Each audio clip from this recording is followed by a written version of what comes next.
আজকের ভিডিওতে আমরা কোনো আবেগী কথা বলবো না। হিজবুত তাওহীদের প্রতিষ্ঠাতা পন্নী সাহেবের বই এবং ইসলামের অকাট্য দলিলের মুখোমুখি দাঁড়িয়ে আমরা দেখব তাদের দাবিগুলো কতটা সত্য। ভিডিওর প্রতিটি পয়েন্ট রেফারেন্স সহ উপস্থাপন করা হয়েছে। আশা করি ভিডিওটি শেষ অবধি দেখবেন। হিজবুত তাওহীদের প্রতিষ্ঠাতা মোহাম্মদ বাইজিদ খান পন্নী নিজেকে এমন এক অবস্থানে নিয়ে গেছেন যা ইসলামের মূল আকীদার পরিপন্থী। তিনি দাবি করেছেন বর্তমান আরবের ইসলাম ফিতনা এবং তার কাছে প্রকৃত ইসলাম আছে।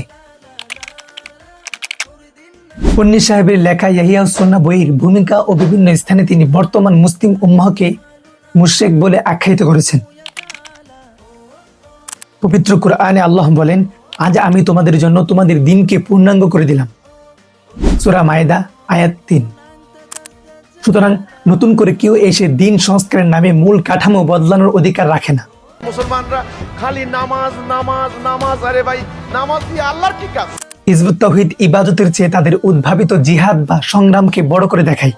পন্নী সাহেব তার ইসলামের প্রকৃত রূপ এই বই লিখেছেন, নামাজ, রোজা, হজ, যাকাত এগুলো হলো প্রশিক্ষণ, অর্থাৎ ট্রেনিং, মূল কাজ নয়।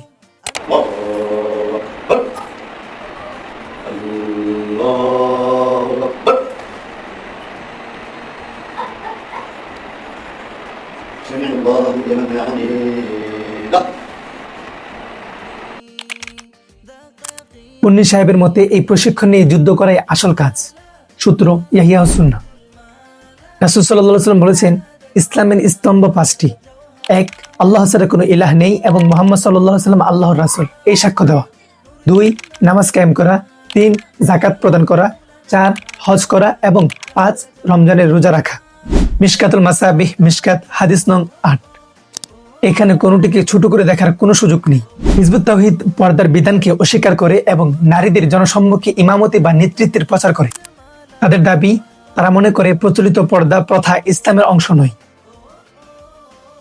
হিজবুত তাওহীদের অফিসিয়াল প্রকাশনা ও ভিডিওগুলোতে নারীদের পুরুষের সামনে গান গাওয়া এবং প্রকাশ্য কর্মকাণ্ডে অংশ নিতে দেখা যায়।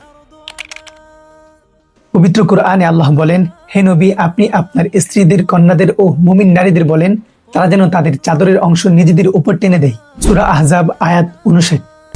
পন্নী সাহেব নিজেকে বা তার মতাদর্শকে ঈসা আলাইহিস সালামের আগমনের সাথে তুলনা করার চেষ্টা করেছে। পন্নী সাহেব তার বই দাবি করেছেন যে ইমাম মাহাদি বা ঈসা আলাইহিস সালামের আসার যে বর্ণনা হাদিসে আছে তা মূলত রূপক। দাজ্জাল ইহুদি খ্রিস্টান সভ্যতা নামক বইয়ে পন্নী সাহেব দাজ্জালের যে ব্যাখ্যা দিয়েছেন তা হাদিসের স্পষ্ট বিরোধী। সহিহ মুসলিম হাদিস একাডেমি হাদিস নং 7263।